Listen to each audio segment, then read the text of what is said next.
ଅନେକ ବର୍ଷ ପୂର୍ବେ ଜଣେ ଯୁବକ ନାଏଗ୍ରା ଜଳପ୍ରପାତ ନିକଟରେ ପଥ ପ୍ରଦର୍ଶକ ରୂପେ ନିଯୁକ୍ତି ପାଇଥିଲେ।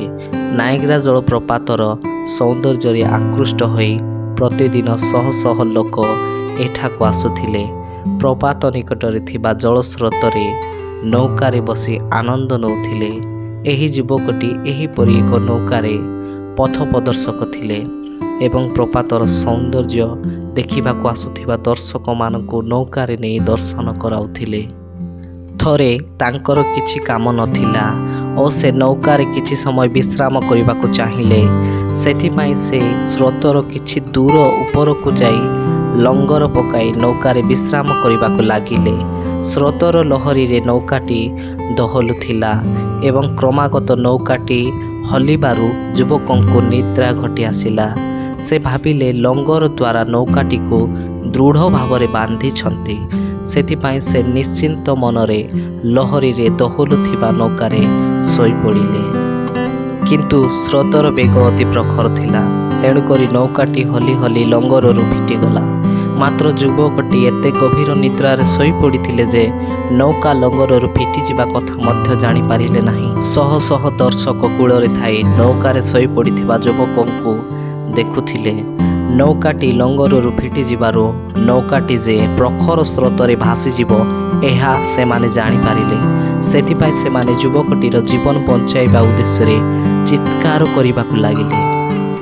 ଭାବିଲେ ସେମାନଙ୍କର ଚିତ୍କାର ଶୁଣି ଯୁବକଟିର ନିଦ୍ରା ଭଙ୍ଗ ହେବ। କିନ୍ତୁ ହାୟ, ଯୁବକଟି ଗଭୀର ନିଦ୍ରାରେ ଶୋଇପଡ଼ିଥିଲେ। ସେ ଲୋକମାନଙ୍କ ଚିତ୍କାର ମଧ୍ୟ ଶୁଣିପାରିଲେ ନାହିଁ। ପ୍ରାୟ ନୌକାଟି ସ୍ରୋତ ଆଡ଼କୁ ଗତି କରିବାକୁ ଲାଗିଲା। ଲହରୀର ବେଗରେ ଧୀରେ ଧୀରେ ଆଗକୁ ବଢ଼ି ଚାଲିଲା। ଏହା ଦେଖି ଦର୍ଶକମାନେ ଦୁଇଗୁଣ ଉଚ୍ଚ ସ୍ୱରରେ ଚିତ୍କାର କଲେ। ସେମାନେ ପାଟି କରି କହିଲେ, ଜୀବନ ରକ୍ଷା କରିବା ନିମନ୍ତେ ଶୀଘ୍ର ପାହାଡ଼ ଉପରକୁ ଚାଲିଯାଅ। କିନ୍ତୁ ସେମାନଙ୍କର ସବୁ ଚେଷ୍ଟା ବୃଥା ହେଲା। ନିଦ୍ରା ଭଙ୍ଗ କରିବା ନିମନ୍ତେ ସେମାନଙ୍କର ଚିତ୍କାର ଯୁବକ ନିକଟରେ ପହଞ୍ଚି ପାରିନଥିଲା। ତାପରେ ଲହରୀର ଗତିରେ ନୌକାଟି ପାହାଡ଼ ଉପରକୁ ଖସି ଆସି ପ୍ରପାତ ଆଡ଼କୁ ଗତି କଲା। ଜଳପ୍ରପାତର ଗଭୀର ଗର୍ଜନରେ ହଠାତ୍ ଯୁବକଙ୍କର ନିଦ୍ରା ଭଙ୍ଗ ହେଲା। ସେତେବେଳକୁ ବହୁତ ଡେରି ହୋଇଯାଇଥିଲା। ଯୁବକଟି ନିଜକୁ ରକ୍ଷା କରିବା ନିମନ୍ତେ କୌଣସି ଚିନ୍ତା କରିବା ପୂର୍ବରୁ ହଠାତ୍ ଦେଖୁ ଦେଖୁ ନୌକାଟି ସେହି ସର୍ବନାଶ ପ୍ରପାତ ମଧ୍ୟକୁ ଚାଲି ଯାଇଥିଲା। ବାସ୍ତବରେ ଟିକିଏ ଭାବି ଦେଖନ୍ତୁ ତ, ଏହା କେତେ ଭୟଙ୍କର ବିଷୟ। ଏହିପରି ନିଦ୍ରିତ ଅବସ୍ଥାରେ ନିଜ ଅଜାଣତରେ ଧୀରେ ଧୀରେ ମୃତ୍ୟୁର ନିକଟବର୍ତ୍ତୀ ହେବା, ଏହି କଥା ଭାବିଲେ ଦେହ ଥରି ଉଠେ। ଲହରୀର ସୁନ୍ଦର ପବନରେ ନୌକାଟି ଦୋହଲୁଥିବା ବେଳେ ଯୁବକଟି ଅତି ଆନନ୍ଦରେ ନୌକାରେ ଶୋଇପଡ଼ିଲେ। ସେ ଚିନ୍ତା ମଧ୍ୟ କରିପାରିଲେ ନାହିଁ ଏହି ଅବହେଳା ତାଙ୍କ ପ୍ରତି କ'ଣ ଘଟେଇପାରେ। ଠିକ୍ ସେହିପରି ଆଜି ଅନେକ ଲୋକ ଜଗତର ଭୋଗ ବିଳାସରେ ଲିପ୍ତ ହୋଇ ସେମାନଙ୍କର ତଥା ଏହି ସମଗ୍ର ପୃଥିବୀର ସୃଷ୍ଟିକର୍ତ୍ତାଙ୍କୁ ପାସୋରିଅଛନ୍ତି। ସେମାନେ ଦେଖୁ ଦେଖୁ ଦେଖନ୍ତି ନାହିଁ କି ଶୁଣୁ ଶୁଣୁ ଶୁଣନ୍ତି ନାହିଁ। ଈଶ୍ୱରଙ୍କ ବାକ୍ୟ ପବିତ୍ର ବାଇବଲ କହେ, ରୋମିଓ 3:23, ସମସ୍ତେ ତ ପାପ କରିଅଛନ୍ତି, ପୁଣି ଈଶ୍ୱରଙ୍କ ଗୌରବ ରହିତ ହୋଇଅଛନ୍ତି। ନିଜର ଶାରୀରିକ ସୁଖ ଅଭିଳାଷ ପୂର୍ଣ୍ଣ କରିବା ନିମନ୍ତେ ଅନେକ ଯୁବପିଢ଼ି ଆଜି ମଧ୍ୟ ବ୍ୟଭିଚାରରେ ଲିପ୍ତ ହୋଇ ରହିଅଛନ୍ତି। ଅନେକ ଲୋକ କିଛି ମାନସିକ ସୁଖ ଭୋଗ ନିମନ୍ତେ ନିଶାଯୁକ୍ତ ପଦାର୍ଥ ସେବନ କରନ୍ତି। କିଛି ଲୋକ ଆର୍ଥିକ ଅଭିଳାଷ ପୂର୍ଣ୍ଣ କରିବା ନିମନ୍ତେ ଲୋକଙ୍କୁ ଠକି ଅନ୍ୟାୟ ଓ ଦୁର୍ନୀତିରେ ଅର୍ଥ ଉପାର୍ଜନ କରନ୍ତି।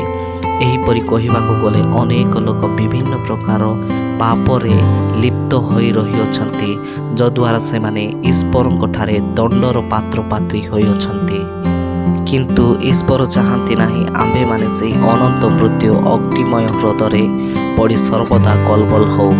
ଈଶ୍ୱର ଆମମାନଙ୍କୁ ବହୁତ ପ୍ରେମ କରନ୍ତି ଓ ଆମ୍ଭେମାନେ କରୁଥିବା ପ୍ରତ୍ୟେକଟି ଭୁଲ ଯୋଗୁଁ ଆସୁଥିବା ଦଣ୍ଡରୁ ଆମ୍ଭମାନଙ୍କୁ ଉଦ୍ଧାର କରି ତାଙ୍କ ସହ ସେହି ସ୍ୱର୍ଗ ରାଜ୍ୟର ଅଧିକାରୀ ହେବା ନିମନ୍ତେ ଆମ୍ଭମାନଙ୍କୁ ମନ ପରିବର୍ତ୍ତନର ଆହ୍ୱାନ ଦିଅନ୍ତି। ପ୍ରଥମ ଯୋହନ 1:9 କହେ, ଯଦି ଆମ୍ଭେମାନେ ଆପଣା ଆପଣା ପାପ ସ୍ୱୀକାର କରୁ, ତେବେ ସେ ଆମ୍ଭମାନଙ୍କର ପାପ କ୍ଷମା କରିବାକୁ ଓ ସମସ୍ତ ଅଧର୍ମରୁ ଆମ୍ଭମାନଙ୍କୁ ପରିଷ୍କାର କରିବାକୁ ବିଶ୍ୱସ୍ତ ଓ ନ୍ୟାୟବାନ ଅଟନ୍ତି।